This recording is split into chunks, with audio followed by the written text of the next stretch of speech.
everyone, and welcome to YarnGasm. I'm Kristen, and this is episode 169. If you are a returning viewer, thanks so much for coming back. And if you are a new viewer, thanks so much for checking out my podcast. This is, as always, a podcast about knitting and spinning and hand-dyeing yarn in Brooklyn, New York. So I'm just super thrilled that you decided to spend a little bit of your day chatting with me about all the crafty things. And I wouldn't say this is a different, not the normal format, but unless you've been living under a log, you might be aware that this past weekend was Rhinebeck, a super popular fiber festival that happens in the US, probably one of the biggest on the East Coast, that happens in Rhinebeck, New York. And yes, so I headed up there with Maria from the Subway Knits podcast and Laura from Jinx Yarns and the Dyer's Notebook podcast. And oh my God, you guys, we had a blast. So exhausting, but there was so much travel involved. This is the first year I've gone up there without the aid of Dennis driving me up there, because us New Yorkers, we do not have driver's licenses, or at least I don't. Maria doesn't. She's learning, so she's one step ahead of me. But yeah, growing up in New York, I just never had the need to get a driver's license, which is really unfortunate because we have taxis, we have subways, and we have buses. So, and everything is in relative close proximity. So if I need to go to the grocery store, I can just walk a few blocks and get what I need. But ever since I've known Dennis, we've been taking cars everywhere, and he's pretty much been, he's not my chauffeur, but I need for him to drive me from A to B if we're going long distances. And yeah, anyway, I'm babbling and totally digressing. So anyway, yes, thankfully Laura has a driver's license, and she pretty much I know I'm skipping around, but yes, when she flew in from Texas, crashed with me, and then the next day on Friday, we met up with Maria, got on a train on Metro North, and took the train all the way to Poughkeepsie, so it was a 2-hour train ride. Then we had to get in a cab to take us to the car rental, and then we rented a car, and Laura drove us from the car rental all the way to Kingston, which is about like it turned out to be like a 45-minute drive. And by then, we were pretty much zombies because of all the traveling that we've been doing. But thankfully, it was a really fun event. I did not purchase anything from there, but I got to meet so many podcast viewers. The sampler girls were there. I got to hug them, and I know I'm going to totally forget a bunch of other people. So I'm going to try and name as many as I can remember off the top of my head when I record this thing. But yes, I met the Sampler Girls. I saw Carlene from Made with Carlenergy, Tanya from the new Knitting Spring podcast, and who else did I run into? Kim was there. She flew in from Denver from the Craft Stash, and who else am I forgetting? I know I'm forgetting somebody. But anyway, we had a really fun time. We hung out at the bar. As I mentioned, it was at a hotel at the Best Western in Kingston. And after just wandering around and meeting and greeting people, I saw Spicy Homemaker, who has a new podcast out. I actually ran into her in the bathroom. It was really funny, like a really random place to run into somebody. But we chatted for very briefly. And yeah, it was just really great meeting her. If you haven't checked out her podcast, definitely check it out. It's brand new. I think she has 2 to 3 episodes out. But I really love her podcast. She's got such great energy, and she's so excited about knitting, and she's got a lot of stuff on the needles. And definitely check her out if you are in the market for a new podcast to watch. So hey, Melissa, and but yeah, so I feel like I'm rambling. It's just so much that I want to get out. So forgive me. But yeah, so after wandering around the marketplace a little bit, we ended up, we just headed over to the bar just to grab a drink after all the traveling we've been doing, and kind of fuel up. Me and Lara, we split some hummus and pita chips. And yeah, so we just hung out a little bit. And then after a couple of hours, we headed back. We were staying with a friend of ours at this big house, which was awesome. But at the same time, it was dark out. We were tired, and we really just following GPS and everything. Thank goodness for Maria. She's so good at navigating. Maria from the Subway Nets podcast. I was just sitting in the back feeling really lame that I did not have a driver's license and couldn't contribute to the conversation as to like where things are. Although I did have my Google Maps out trying to help navigate, but Maria was way on top of it, more so than I was. So anyway, but yeah, so we were driving around trying to find our friend's place, and it was pitch black out, narrow, windy roads, and we passed by this one house, and Laura had her headlights on, had the headlights on like you do when you drive at night, and we passed by this one house that had these Halloween decorations that came out of nowhere. They weren't even lit up, just like these ghosts and bodies hanging from trees, and it scared the crap out of us. We're like, oh my God, what is that? So we got to the house, and our friends weren't even there yet. I think they were still driving back from the Indian Tangle Trunk show or stopping off to get groceries. So we were kind of hanging out in our car in the driveway. It was pitch black out. We had the car light on, and we're like, we should probably Instagram this. So we took a funny photo and posted it on Instagram saying, we're lost upstate. Hopefully we won't get murdered or something.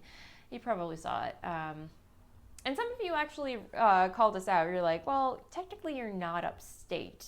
I just want to put a blanket cover on that or explanation as to why we call it upstate, because coming from Manhattan, from New York City, anything north from us that's out of the city, we consider upstate. So I apologize if we got that totally wrong, but ignorance is bliss on our part, I guess. But yeah, anything up north is upstate to us, so we naturally call it upstate. But anyway, geographically impaired.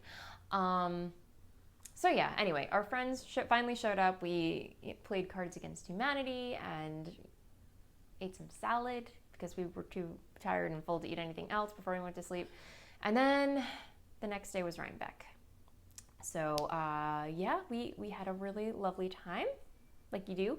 It was cold. It was surprisingly very chilly out. Not freezing, but you know, we all had our Rhinebeck sweaters on, and we found that we had to cover our Rhinebeck sweaters because apparently a featherweight cardigan wasn't doing the job. If you can imagine, it's a very lightweight cardigan.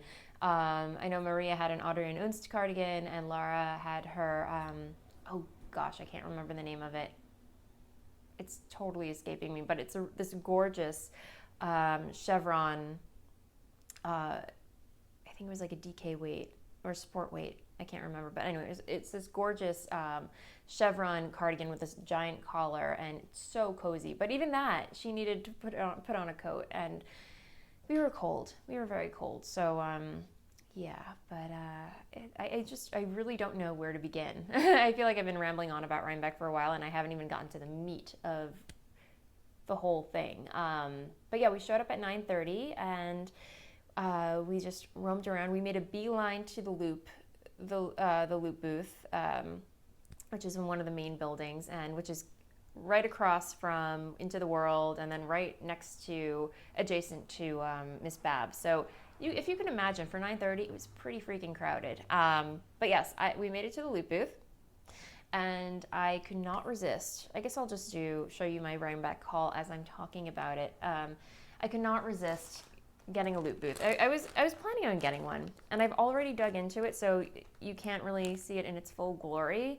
But I did post a photo of it on Instagram if you're curious about what it looked like before I dug into it. But I purchased this lovely, lovely bullseye bump. And yeah, it's just got some dark charcoal gray in here, some light gray, and then some like a light sandy taupe. And then in the middle, there was, of course, if you know me and you know me well, there was some mauve in here.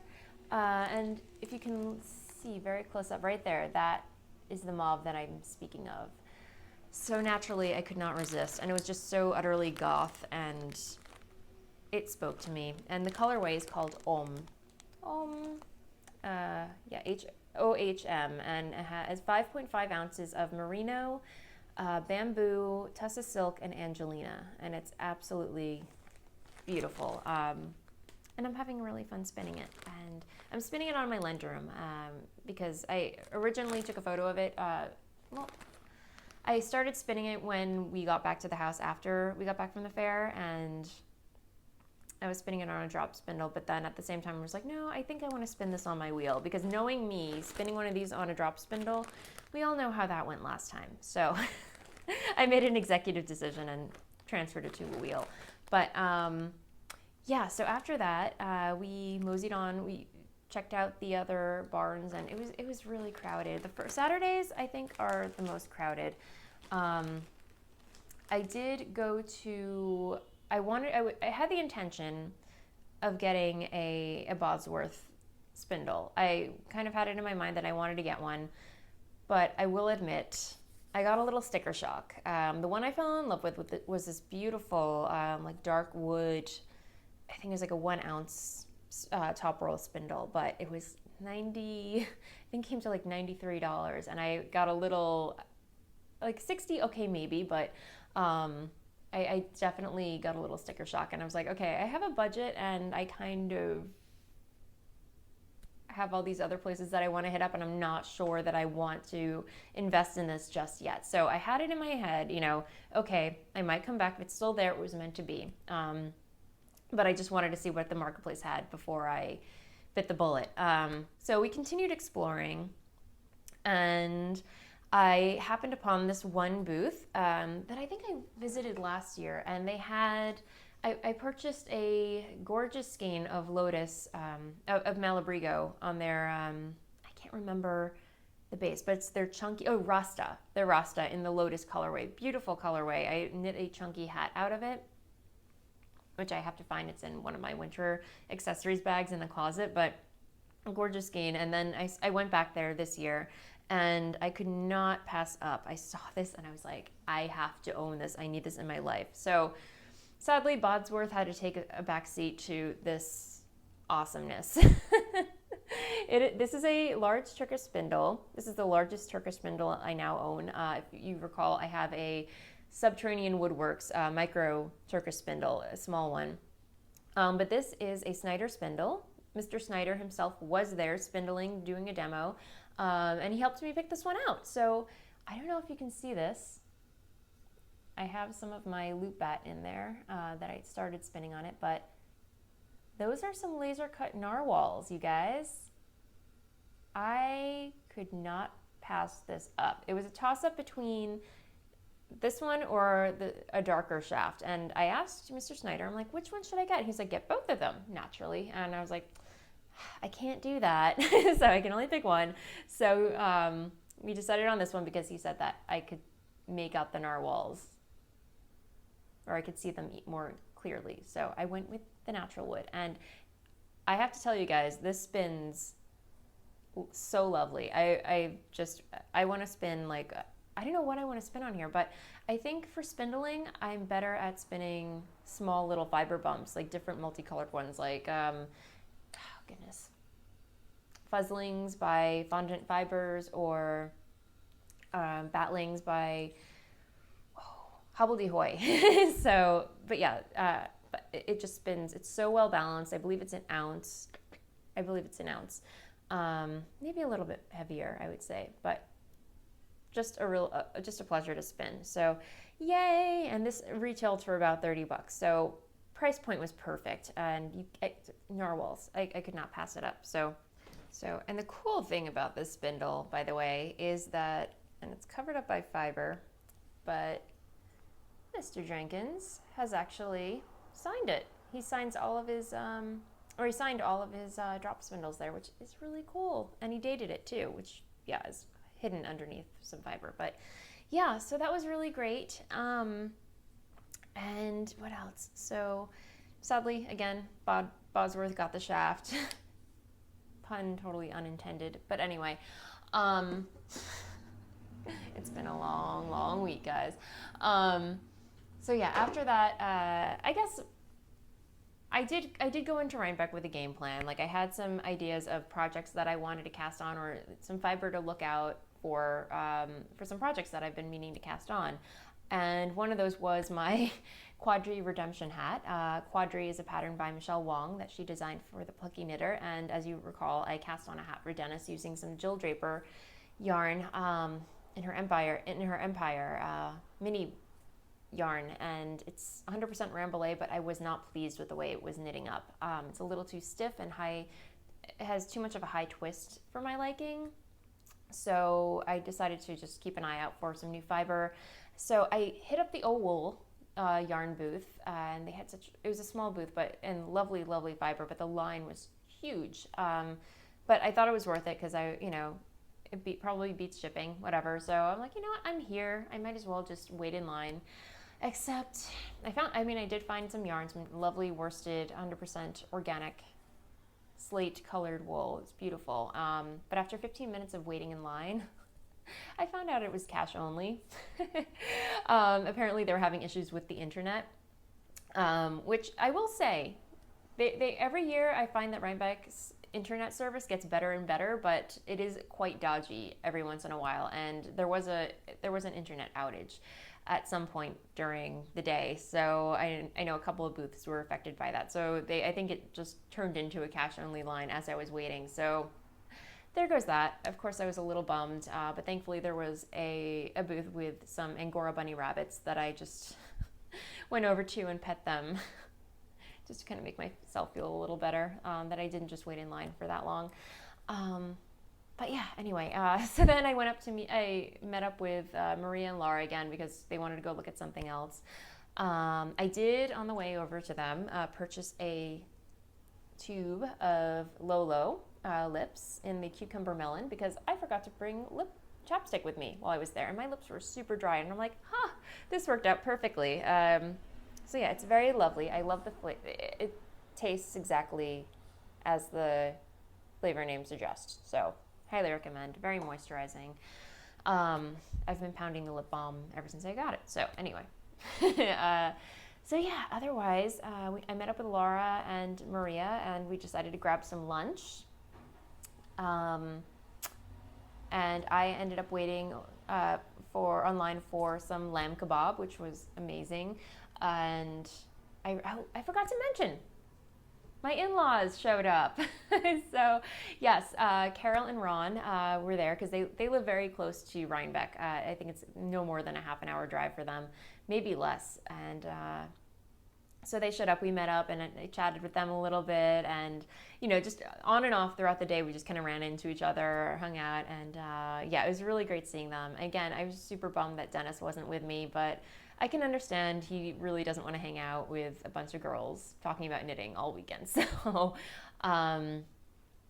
yeah, he was fine staying at home. He was a little bit under the weather as well. So he really just took the weekend, enjoyed himself, and but I got to meet up with his parents, as I mentioned, and yeah, so Carol and Ron, if you're watching, hi. So but yeah, then what happened? After lunch, we had the podcaster meetup, which was pretty much the highlight of the entire event, I would have to say. It was so wonderful. A little overwhelming, but at the same time, just so wonderful getting to meet you guys in person.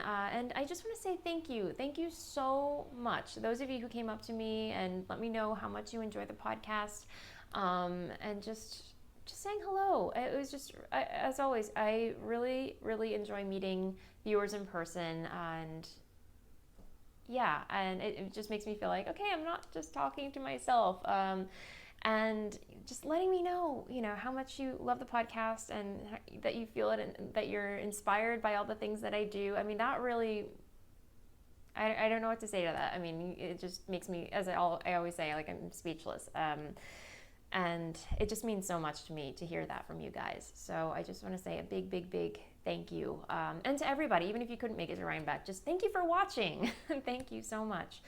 I'm not very good at thank yous other than saying it a million times and just getting excited. So, but yeah. So anyway, I just wanted to give a quick couple of shout outs, and I apologize from the bottom of my heart if I don't mention you, because I'm terrible with names, and I try as much as I try to remember them. I know I'm not going to get everybody that I met, but just a blanket hello on the podcast. And the ones that did stick with me, well, first of all, some podcasters that showed up, Adrian from the Freakish Lemon podcast showed up. I got to say hello. And who is it? Jenny and Devin from the Tiny Paper Foxes podcast. If you're not familiar, Jenny is a new podcaster. I think she has about 5 episodes out now. But it's so well produced, and I love everything that she does. You'll find out throughout the duration of this episode that I am totally inspired by her podcast, because I just want to cast on everything that she's knit. And Devin, her husband, is amazing. He does a segment with Jenny at the end of every episode talking about photography and how you can improve your knitting photography, which I think is super important. When it comes to photographing your knitwear. And it was great getting to meet both of them. He had a Rhinebeck sweater, Jenny did not, which I thought was hilarious. Anyway, it was just wonderful meeting them. Hey guys. And Tanya from the Knitting Spring podcast, as I mentioned, was there. She had a giant haul. Tanya, I cannot wait to watch your next episode where I can just see all the things that you purchased there. Anyway, I know I'm going to be super enabled. And Carlene from the Made with Carlenergy podcast was there. We got to say hello. Her and her boyfriend were there, and her Bellows cardigan. Oh my gosh, you guys. It is so, I almost walked away with it. I met up with her at the Indian Tingle Trunk Show. I got to try it on, and she added pocketses. I just like saying pocketses. You're probably aware of that by now. But anyway, I almost walked out of the hotel with it because it was so cozy. So anyway, and then I saw, as I mentioned, Melissa from the Spicy Homemaker podcast. She was there again, and who else? Saratoga Knitting and Ichigo from Ichigo Abroad. I did not get to say hello to her daughter. She was off chatting with somebody else, and I didn't want to interrupt. But I saw them. I know who else. That's all that I wrote down. But I know I saw somebody else. I saw Amy Beth from The Fat Squirrel Speaks. I didn't have a chance to go up to her, and before when I finally did have a chance, it was too late. She was gone. So there was that, and I'm trying to think, there's got to be somebody else. Again, I'm blanking, but one lovely viewer came up to me, and so freaking awesome. She's told me that I inspired her to start sewing, and she was so awesome. She created this lovely, adorable, it's a little scrunched up, but I had it in my bag, but this super, super cute project bag that she sewed. She sewed it for me. And on this side, I didn't realize this until a couple days ago, but there is a hand-embroidered corgi on there. I think it's a corgi. It could be. Yes, it's a corgi. And I love it. Oh my gosh. And I believe, I didn't get her first name, but she's Gabby Gales. I hope you don't mind me mentioning you. And I'm assuming your name is Gabby. But Gabby, thank you so much. This is amazing. And she gave me some mini skeins. Once Upon a Corgi, let me see, Goodnight Moon, Witching Hour, and Lallybrook. So these lovely mini skeins are so beautiful. So thank you so, so, so much. And yeah, on the inside has like all these little kind of clouds. Super cute, just like cats and birds, and it says meow meow on it. I love it. I love it. I love it. I love it. So thank you so much. So there's that. So that was really, really fun, getting to meet viewers and other podcasters and just having one giant powwow. But eventually we just got so cold. Me and Laura were shivering, and Maria had her giant puffy vest on with her new earmuffs. I don't know, I posted a couple photos on Instagram, but Maria got like these really cozy earmuffs that were just adorable. Anyway, but we were cold, so we went inside, just kept looking around, and what else did we see? So many things that we thought about buying. Long Island Fiber Company, I was very tempted. I cannot remember the name of this booth. I will have to post a link to it in the show notes. But Michelle Wong suggested that I visit the group, the booth, and it was just all. Oh gosh, I'm totally blanking right now. What was I going to say?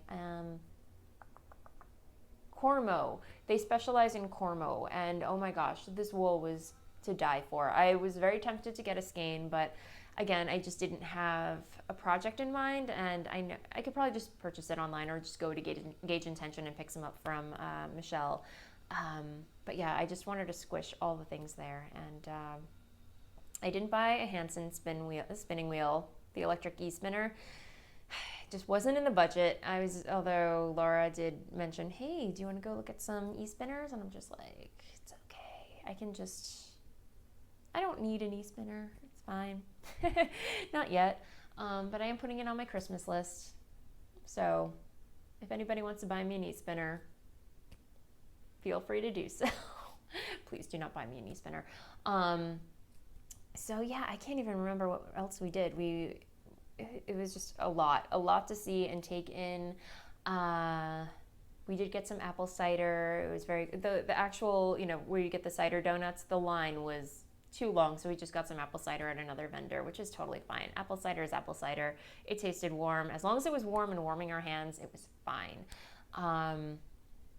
So towards the end of the day, we circled back and went to the booths that were like super crowded, especially Into the World. I know I wanted to get something from them. Maybe not fiber, because I still have fiber that I got from them last year. But I ended up getting this one skein. There was no line at all. And this one just spoke to me. And here's their logo, Into the World. And this is their palindrome paints in the Pakoku sock. Which is a 75% superwash merino and 25% nylon 4-ply. I love 4-ply. Excuse me. And this is their mildly amusing colorway. I don't know if you can see that, but it's lovely. This is going to make a nice pair of socks, and it's so squishy, and I don't know, it spoke to me. Yes, like it does, like yarn usually does. So yeah, and that was my Rhinebeck haul. That is all that I came away with. I was very good. So yeah, but Laura, as I mentioned, she came to visit from Texas, and as I mentioned, she is the hand dyer behind Jinx Yarns, and she spoiled me rotten. She came bearing gifts, and I had ordered a skein from her for one of her holiday colorways, and I thought that's all I was going to get, but no, she came with more. So this is her.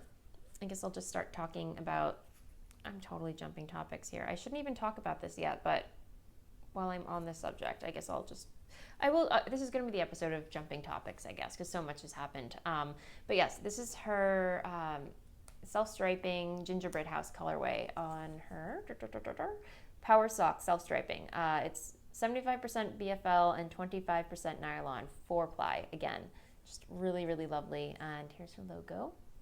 So, and yeah, it looks like a gingerbread house. It is so fun. And these are going to be my Christmas socks. I cannot wait to cast these on. I'm still finishing up a pair of socks that I'm knitting out of her yarn. So I'm going to finish that first and then cast those on. Yes. But she also gave me a skein of her strong sock, which is superwash merino and 20% nylon, 80% superwash merino, 20% nylon in her Howell's Castle colorway. And oh my God, I love this colorway. It's not hard to see why. It really isn't. It's just got gray, mauve, shades of berry and yellow and green. And when she gave it to me, I always want to say Howell's Cavern or Howell, I don't know. There's Howell Caverns in the U.S. It's like a tourist attraction here in the U.S. and I always want to call it that, but I know it's Howell's Cavern. I believe it's a Final Fantasy reference. I could be wrong, Laura, forgive me, but it's awesome. Yes. So, but wait, there's more. So she also gave me a skein of what colorway is this? Fantasy, which is a totally awesome autumnal colorway in worsted. It's just got these rust oranges, some dark teals, and just these amazing shades of green and yellow. And I almost want to make a pair of mittens out of these. Yeah, so really, really fun. And then she really surprised me and Maria. She created this custom colorway for us. I believe it's custom. I'm not 100% sure she's going to be offering it in her shop. I think she is, but don't quote me on that. But yes, she created this amazing custom color for me and Maria. because we have this little inside joke going on where, you know, Maria's preppy, Laura's into mermaids, and of course, I'm very goth. So she called this the preppy gothic mermaid colorway. And how brilliant is this? I don't know if you can see, but yeah, I'm supposed to be the mauve and the gray. Maria is supposed to be the blue and the white. And Lara is supposed to be the mermaid green and the, I think that's, or the gray. Oh no, sorry. Yeah, the mermaid green and the gray. And I'm supposed to be the mauve and the black. Unless I got that totally mixed up. But yeah, I mean, yeah, it's just amazing. So 4 rows of white, 4 rows of navy, 4 rows of teal, 4 rows of gray. 4 rows of mauve, 4 rows of black. I want to cast these on too. It's insane. But Laura, you are awesome. I love you. Thank you, thank you, thank you. Oh, I cannot wait to cast these on. So, but yeah, where was I before I just went off on that Jinx yarn tangent right there? So yeah, after Rhinebeck around 5, I want to say 5 o'clock, we were tired, we were done for the day, and we all just headed back to our friend's place. And yeah, there were 3 other girls there, you know, that we were hanging out with. I don't know if they want me to mention their names, so I won't, but yes, they're friends of ours, and we had a blast. And we played some more Cards Against Humanity. I cooked dinner for everybody. I may have made things a little too spicy. I made my famous, crock pot? No, not a crock pot, I'm sorry. Sriracha Thai tofu. Generally, it's a chicken version, but we had some vegetarians with us, so I altered the recipe to be vegetarian by swapping out the chicken for tofu. And so it got really good, a good reaction, maybe just a little spicy, because by the end of the meal, everyone was kind of like sniffing a little bit, so I felt a little bad, but they said it was good. So, you know, fingers crossed that they were actually honest about that, but you guys are too nice. But yeah, so there was that, and then we went to bed, and then the next day, our friend Dana, who was there, she made some amazing pancakes for breakfast. And I will readily admit I'm a huge carbophobe. I don't really eat carbohydrates unless it's like whole wheat, whole grain. But for this, I totally carb loaded on, because her pancakes are just out of this world. So I had me some pancakes, and the 3 other girls, Dana and the other 2 that were there, they went to the fair for a second day, but Laura and Maria and I were just so exhausted, and Laura had to get back. She was meeting up with a friend, and we just decided to take off the next day, that Sunday, and lots of travel, as I mentioned again. And yeah, thankfully Dennis met up with us at the train station to give us a lift back to the house. And yeah, so otherwise the following, that night, we met up in Astoria, Queens, got some Indian food like we did last year. And I know Laura was just super excited to have their their samosas, which is like a giant potato dumpling, like veggie potato dumpling. So she got her samosas, and we all just pigged out on Indian food, and it was a blast. And the next day she left, and I was sad.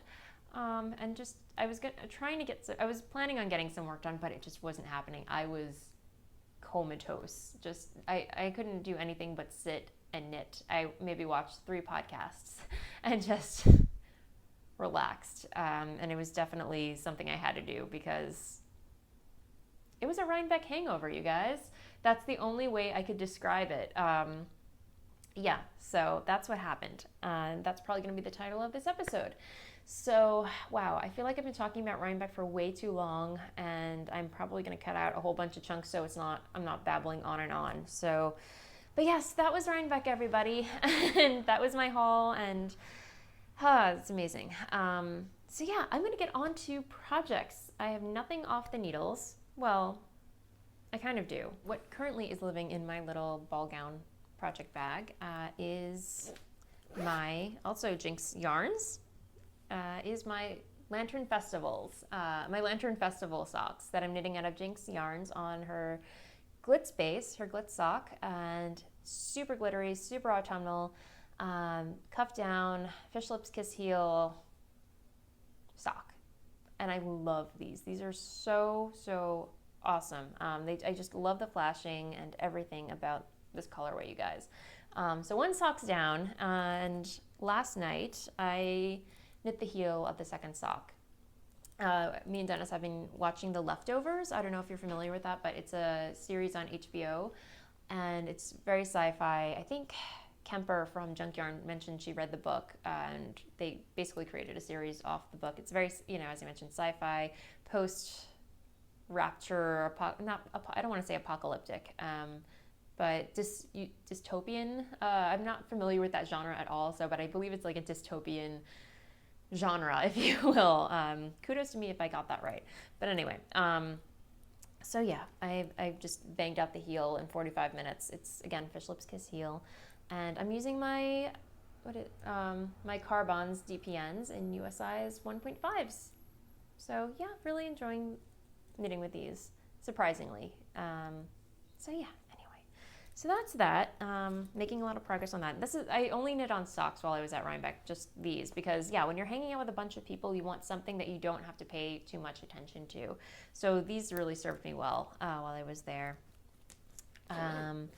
So yeah, and what else? So on the needles is my brand spanking new Homespun House project bag. Molly, we did a little swap. So she sent me this amazing project bag. I don't know if you can see, but it has all of my favorite fabrics that she's like doing a little, showing me all her fabrics, and I'm like, ooh, I like that one. Ooh, I like that one. So she kind of did a little scrappy quilting or quilted project bag for me, which I love. And it's like octopuses, naughty kitties, just moths, butterflies, moths. Yeah, and this really fun nature print right there. And it's the same thing on the other side. And the best part, well, not the best part, but what else is awesome on here is has a really awesome octopus progress keeper. I love this. So, but yes, my stonecutter pullover that I'm knitting has a new home. So I've been keeping it in here, and I've been making it feels like not a lot of progress, but I have been making a lot of progress on it. Every time I finish a row, I just cross off the line that I've just knit, and here's where I am. So yeah, this is out of Quint & Co.'s Lark, their Lark base, which is a worsted 4-ply in the Damson colorway. And oh my God, I am in love with this pattern. It's definitely a labor of love. But I never knew how much I love cabling. It's rare that I do a cabling project. I can't remember, aside from the quadri hat, I cannot remember the last cabled project that I've done or knit. And yeah, I'm just having so much fun with this. And I don't know why, but whenever I knit cable, I feel like I'm playing a video game in my head. It's the most bizarre analogy, but I feel like I'm following a chart, knitting along, and just, kind of like go, because I don't really look, unless I'm like twisting a cable or whatever, I never really, it's like I'm just following along with my eyes and trying to get each stitch right. So I have like the Nintendo, the Mario Brothers theme song playing in my head, like do do do do do do do do do do do. Yeah, this is my own personal brand of crazy, you guys, so just go with it. But yeah, so I'm having a lot of fun with this, and as I mentioned in last episodes, I'm co-hosting a knit along, a stonecutter knit along with Lara from the Fawn and the Fox, the Fawn Knits podcast. So she's going to be knitting one of these as well, and we're going to be co-hosting them, so each of us will have a thread in our respective Ravelry groups. So please feel free to double dip, participate, knit one of these along with us. And we're gonna close the thread on January 1st. So new year, new sweater, that's the idea. And like I said, if we see that people need a little bit more time, and because it is a very complicated pattern. It's definitely not a beginner pattern, I would say. We will push the deadline back. But also, Kemper, as I mentioned, from the Junk Yarn podcast, she reached out to us, and she is actually hosting a cable along. So basically, we decided to join forces and across the board just co-host this giant cable along. So I assume we haven't really fleshed out everything yet. I'm going to contact Lara and Kemper in a little bit after I'm done recording to just kind of work out logistics. But I believe the way it's going to go down is whoever is knitting a stone cutter can obviously join in or double dip or triple dip into Kemper's cable along. So, even if you need more time or however it's going to work out, you can always double dip into Kemper's cable along. Yes, okay, so that is one thing that I'm working on. And let me see. So, okay, zip that up. Then, oops. Okay. And then what else am I working on? Me and Molly did a major swap. We just spoiled each other rotten. So, but yeah, she made me this other really cute pine forest project bag with a really awesome twill kind of base to it. And just like a natural linen interior, which is really nice. So as I mentioned, I've been watching Tiny Paper Fox's podcast with Jenny, and she was wearing her Imogen tee, and I fell in love with it and thought that I wanted to cast one on, or I immediately wanted to cast one on, but I just didn't have the right type of yarn. So didn't see anything at Rhinebeck, so of course, what did I do? I dyed my own yarn. So that got cast on immediately after. The same day I dyed it, actually, because I couldn't wait any longer. And this is on my Volca base. This is my Nevermore colorway. I actually dyed it a little bit differently than I usually dye Nevermore. So it's a little more variegated or tonal. Maybe it's better if you see it in here. So there's black, but subtle shades of teal and purple and pink. I just did a totally different technique, but used the same colors that I used to dye it. And I really like the way it turned out. So I may just start dyeing it that way. But yeah, so I don't know if you can see, there's just like these subtle hints of teal and pink and purple and black, even brown, I want to say.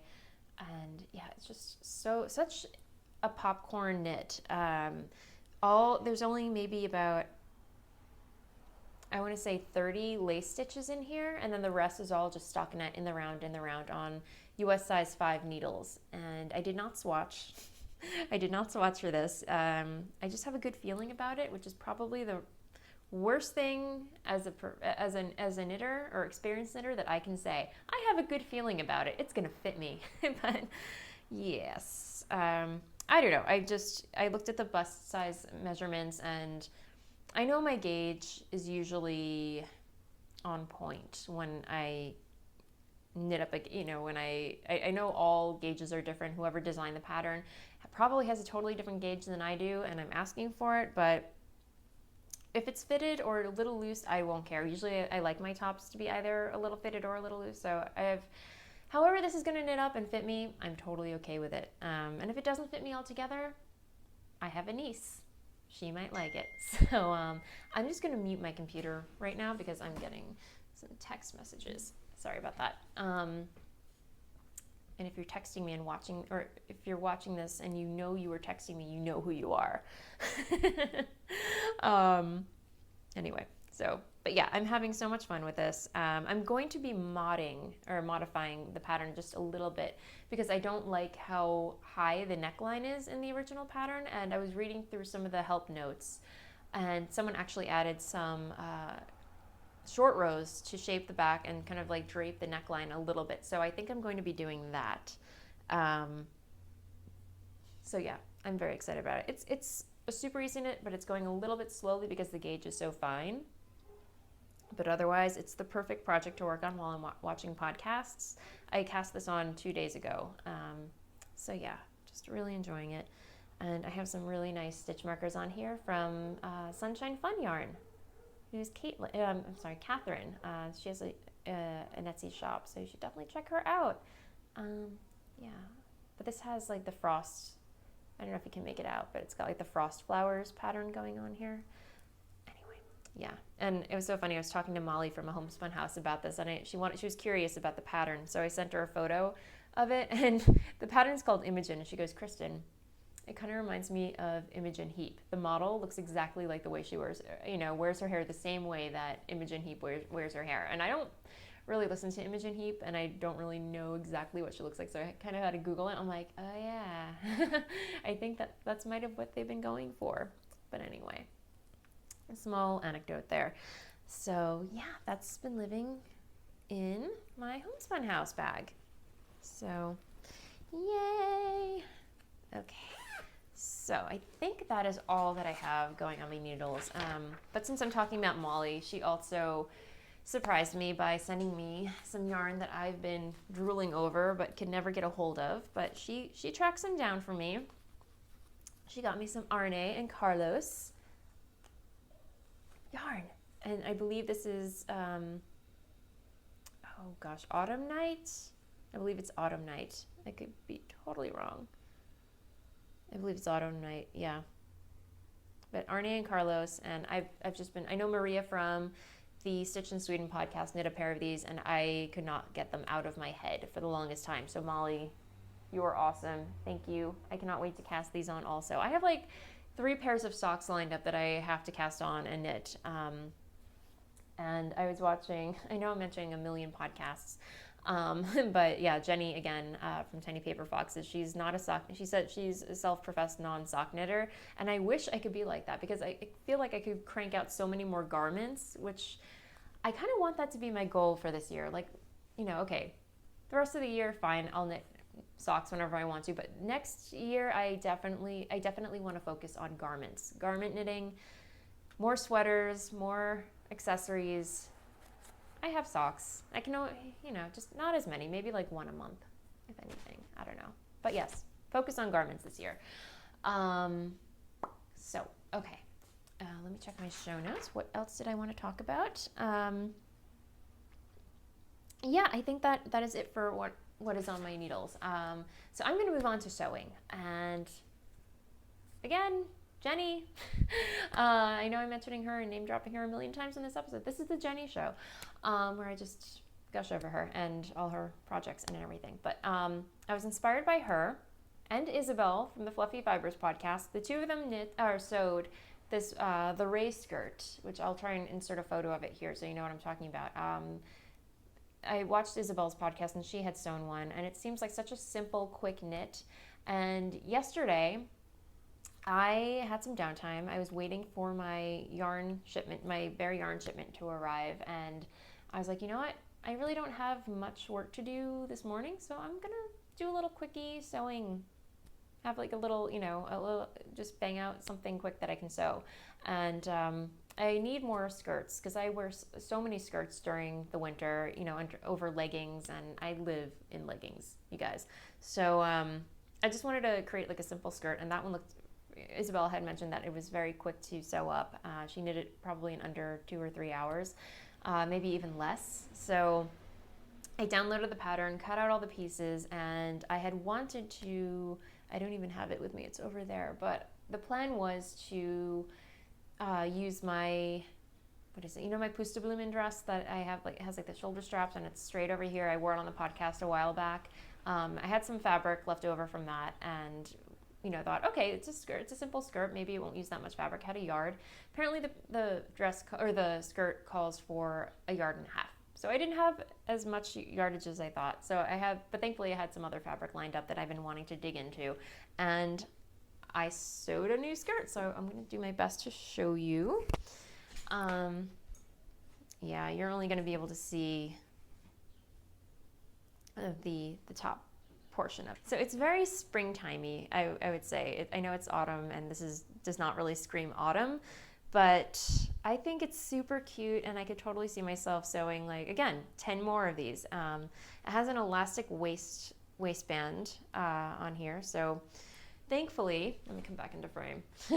I do not have any elastic on me, but thankfully we have a 99-cent store smack around the corner from us, so it's really convenient, and they surprisingly had elastic. So I bought 4 strips of elastic for $2, which worked out perfectly. I will be totally honest. While this was such a super quick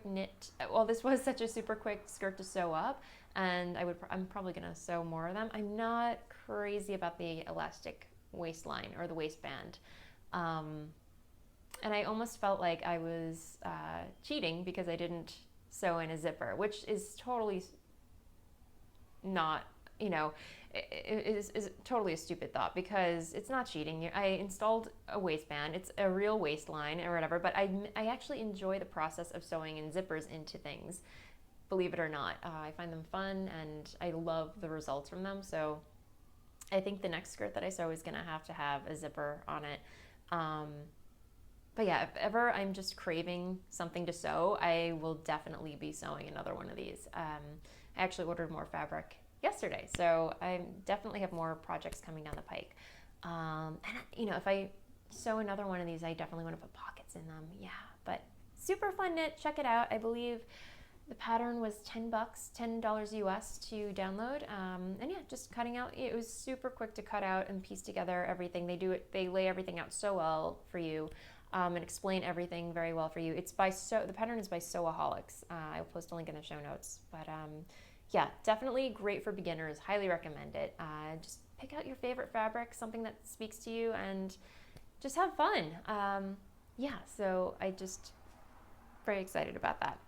And I think something I was kind of but just kind of, marinating, a thought that I had marinating in my mind.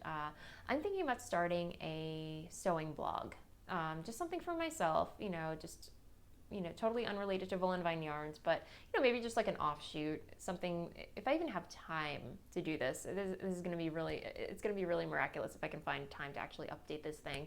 But I know, just to kind of record, my sewing progress and the things that I make, and just a place to put photos of, all the things that I sew, because I know you can't really do that on Ravelry. It's a knitting community, knitting and spinning, and sewing is, nothing ever relating to that. So just a little side blog where I can just post, my progress and my thoughts and, notes and what have you. So that's definitely something that I'm going to have come down the pike very soon. So that'll be a fun project for me to work on. So yeah, and more on that later, but that's what I've been working on. And I just, I've been browsing Pinterest for more patterns to add to sew list. So I've been having so much fun sewing, and it makes me so happy to know that I'm inspiring some of you guys to dust off your sewing machines or invest in a sewing machine and just give sewing a try. I never in a million years thought that I would be sewing. It was just something that I thought I would never be good at. And just seeing, I would have to credit my sewing inspiration to Isabel from Fluffy Fibers. Just seeing all the beautiful things that she was putting together.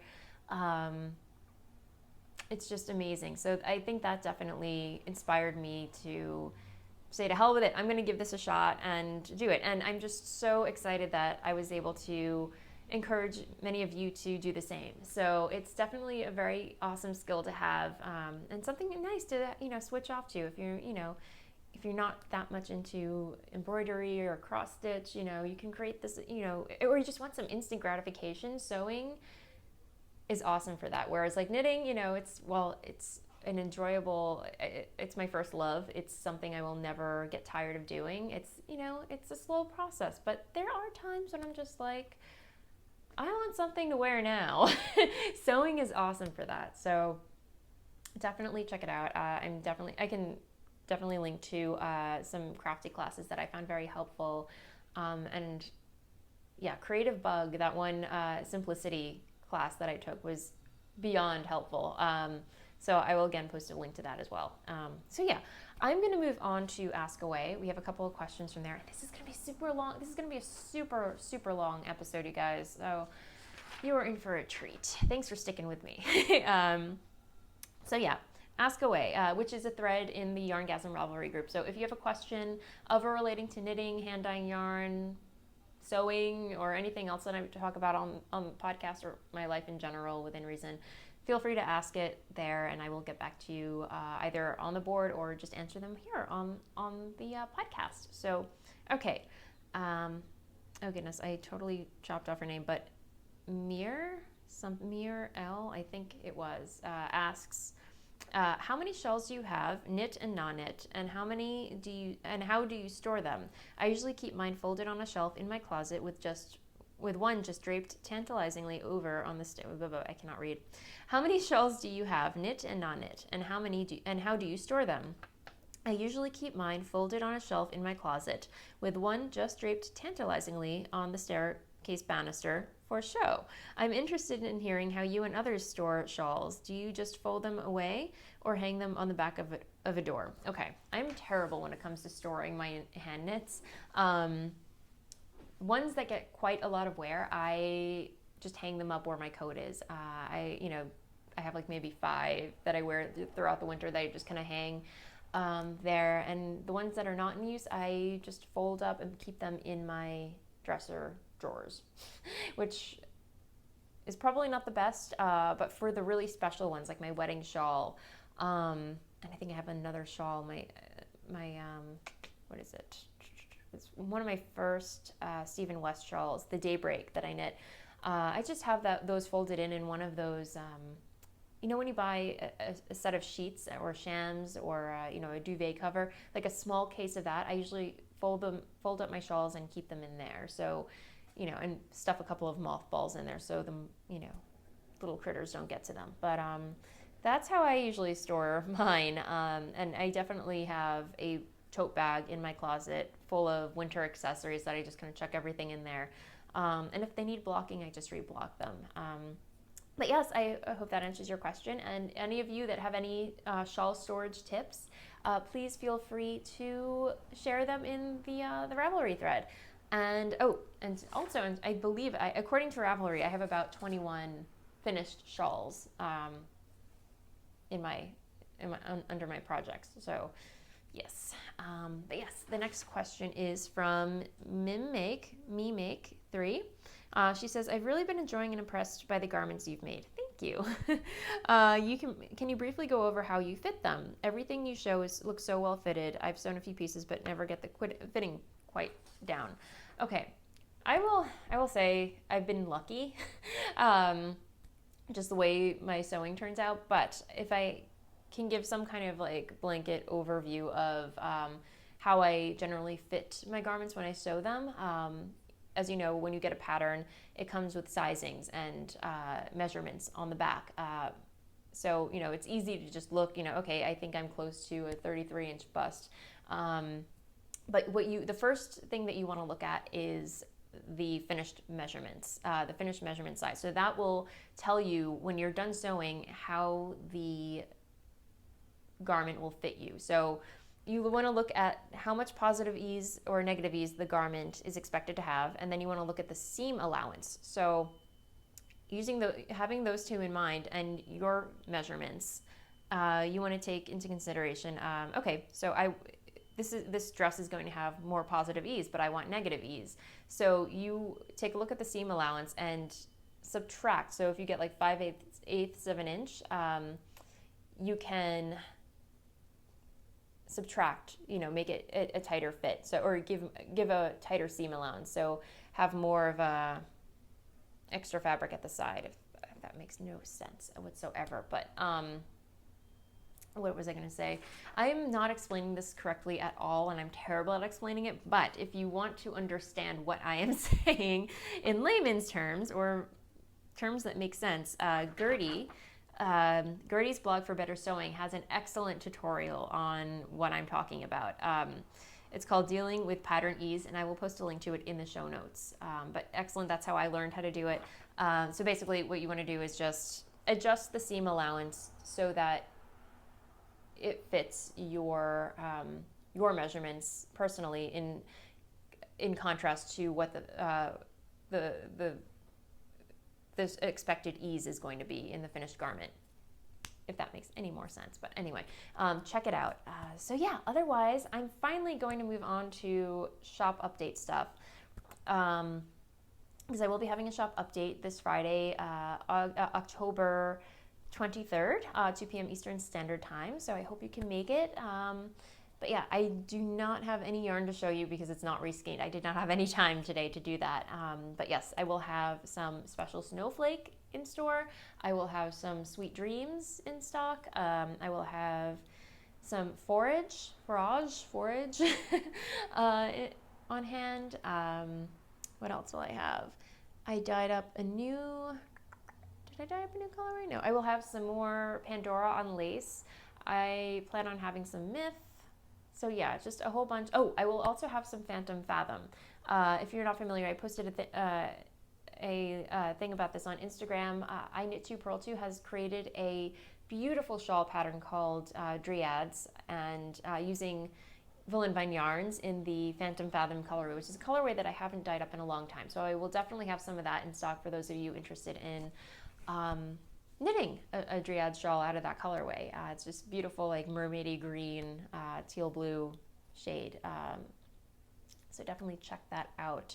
And the other awesome news is, as of October 24th, which falls on a Saturday, that will mark the day that the official day that I left my day job to take Voolenvine yarns full time. So it will have been 1 whole year since I started doing this full time, which I am super excited about, obviously, and just speechless and beside myself, because it's just turned into this amazing thing that I would never have dreamed of in a million years, that I would be doing, what I love to do for a living. And so to celebrate the occasion, I am going to be doing a giveaway.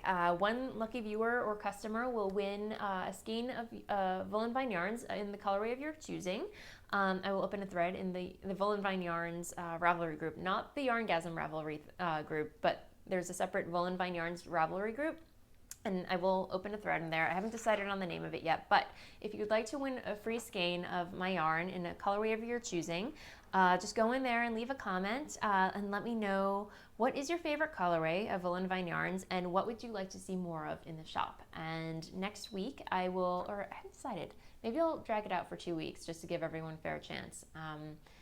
Yeah, so let me know, again, what your favorite colorway is and what you would like to see more of in my shop.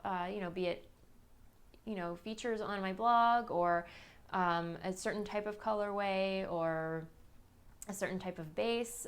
Let me know your thoughts. I'd be very curious to know. But yeah, so I want to, do that for you guys, just to say thank you, and just to celebrate a really awesome year. And yeah, so anyway, so I will close the thread in 2 weeks and draw a winner using a random number generator on the podcast. So otherwise, I think that is it for this week. It's been a long episode. Thank you so much for sticking with me. I know this is, as I mentioned, just a super long episode. But yeah, otherwise, I think I've covered blather. I think I've definitely covered blather with Rhinebeck speak. But anyway, that said, happy knitting, and I will see you next time. Bye. La, la, la, la, la, la, la, la.